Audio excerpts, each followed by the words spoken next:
இந்த கொஸ்டின் பாருங்க, ஒரு பள்ளியில் 800 மாணவர்களும் 25 ஆசிரியர்களும் உள்ளன அப்படின்னு சொல்லி கொடுத்துருக்காங்க. மொத்தமாக 800 ஸ்டூடெண்ட்ஸும் 25 டீச்சர்ஸும் இருக்காங்க. ஸோ மாணவர்களின் எண்ணிக்கை 960 ஆகவும், ஸோ மாணவர்களோட எண்ணிக்கை வந்து கூடுது, 960 மாறிடுச்சு. அப்போ ஆஸ் யூஷுவல் டீச்சர்களோட எண்ணிக்கையும் கூடியிருக்கணும். அது எவ்வளோன்னு தெரியாது.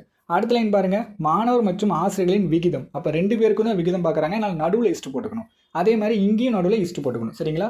விகிதம் மாறாமல் இருக்க, ஸோ நான் என்ன தான் ஸ்டூடெண்ட்ஸை கூட்டினாலும் அவங்களோட ஓவரால் விகிதம் மாறக்கூடாது. அதனால் நடுவில் என்ன பண்ணிட்டேன், சீக்வல் டு அப்படின்னு போட்டுக்கிட்டேன். ஓகேவா? ஸோ எல்லாருக்கும் புரிஞ்சிருக்கும்னு நினைக்கிறேன். ஸோ அந்த இஸ்ட் அப்படின்னா டிவைடுன்னு அர்த்தம். அப்போ 800 டிவைடட் பை 25ன்னு போட்டுக்கணும். ஓகேவா? ஸோ 800 டிவைடட் பை 25ன்னு எழுதிக்கிறேன்.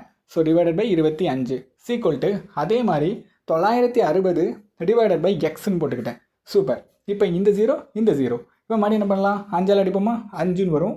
ஸோ மேலே இருக்கிறத அடித்தா என்ன வரும், 16ன்னு வரும். ஸோ அந்த 16 கொண்டு அந்த 96 அடிக்கணும். சரிங்களா? நான் 8th டேபிள் அடிக்கிறேன். 8th டேபிள் அடித்தா என்ன வரும் நமக்கு, இதை அடித்தா 2ன்னு வருமா. ஸோ இதை அடித்தா என்ன வரும், 1 2ன்னு வரும். மறுபடியும் அடித்தா 6ன்னு வரும். ஸோ எக்ஸ் இந்த சைடு வச்சுட்டு 5 அந்த சைடு கொண்டு போயிடுவோம். அப்போ எக்ஸ் ஈக்குவல் டு என்ன வரும், 30ன்னு வருமா. முதல்ல 25 பேர் இருந்தாங்க, இப்போ 30 பேர் ஆயிருக்காங்க. அப்போ எவ்வளோ பேர் கூடியிருக்காங்க, 5 பேர் கூடியிருக்காங்க.